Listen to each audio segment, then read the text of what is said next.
പ്രേക്ഷകരുടെ അഭിപ്രായം വായിക്കുന്നത് ഒരു സെഗ്മെന്റ് ആണ് ഇപ്പൊ നമ്മുടെ ഈ ചാനലില്.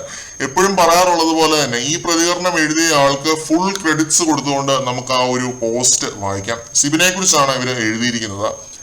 നിങ്ങളിത് വിശ്വസിക്കുവോ സുഹൃത്തുക്കളെ? ഇന്നലെ ഒരു എപ്പിസോഡ് കൊണ്ട് വീക്കെൻഡ് എപ്പിസോഡ് വെറുത്തു പോയവരാണോ നിങ്ങള്? എന്നാൽ തെറ്റി, പാടെ തെറ്റി. ബിഗ് ബോസ് കളത്തിലിറങ്ങി ഗെയിം കളിക്കാൻ തുടങ്ങി.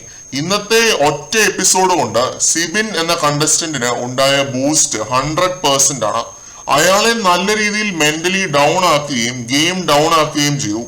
ഒപ്പം ഒന്നും പറയാതെ ഇരുന്ന് ജബ്രികളെയും കൺഫെഷൻ റൂമിൽ ഇറങ്ങിയവരെയും ചീവീട് നോറയും നല്ല രീതിയിൽ ഹൈപ്പ് കൊടുത്ത് പൊക്കി നിർത്തി. ബിഗ് ബോസിന്റെ ആ പ്ലാൻ അങ്ങ് വിജയിച്ചു. അവര് കട്ട നെഗറ്റീവ് ആവുകയും ചെയ്തു. ഇനി ഈ ആഴ്ച നിർണായകമാണ്. സിബിൻ ഇതൊരു ഗെയിം ആണെന്ന് മനസ്സിലാക്കി വീണ്ടും കയറി വന്നാൽ പിന്നെ വിന്നർ മെറ്റീരിയലിനെ അന്വേഷിച്ച് കറങ്ങി നടക്കണ്ട. മറിച്ച് നെഗറ്റീവ് ആയവരുടെ ഗെയിം ഒന്നുകൂടി എക്സ്പോസ് ആയി കട്ട സീനിലേക്ക് മാറും കാര്യങ്ങൾ. മുമ്പുണ്ടായിരുന്ന സീസണുകൾ നമുക്ക് ഉദാഹരണമാണ്. മണിക്കുട്ടൻ അങ്ങനെ ഹീറോ പ്രിവിലേജ് ഇല്ലായിരുന്നുവെങ്കിലും മെന്റലി അൺസ്റ്റേബിൾ എന്ന ലാലേട്ടനെ കൊണ്ട് പറയിപ്പിച്ചിട്ടുണ്ട്. റോബിൻ, മാരാർ അങ്ങനെ ഷോയില് ഹൈപ്പ് കയറി വന്നവരാണ്. ഈ പോസ്റ്റിൽ പറഞ്ഞിരിക്കുന്നതിനോട് പൂർണ്ണമായിട്ടും ഞാൻ യോജിക്കുന്നു. ഒരു പോയിന്റ് എത്തുമ്പോൾ ബിഗ് ബോസും ഒരു റിവേഴ്സ് ഗെയിം കളിക്കാറുണ്ട്. മലയാളത്തിലെ എല്ലാ സീസണിലും ഇങ്ങനെ ഒരു റിവേഴ്സ് ഗെയിം വീക്കെൻഡ് എപ്പിസോഡ് നമുക്ക് കാണാൻ സാധിക്കും, ഏതെങ്കിലും ഒരു പോയിന്റ് വെച്ചിട്ട്.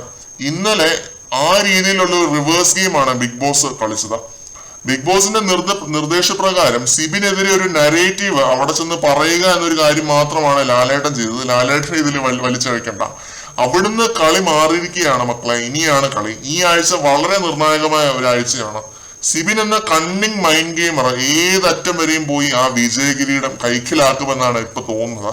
സിബിന് ടൈറ്റ് കോമ്പറ്റീഷൻ കൊടുക്കാൻ അവിടെ ജിൻഡോയും അഭിഷേക് ശ്രീകുമാറും പിന്നെ മറ്റു പലരും ഉണ്ടാവും. ആ ഫേസ് ഓഫ് ഒക്കെ നമ്മൾ കാണാനിരിക്കുന്നതേ ഉള്ളൂ. മറ്റൊരു വീഡിയോ ആയിട്ട് നമുക്ക് വീണ്ടും കാണാം. അതുവരെ ബൈ.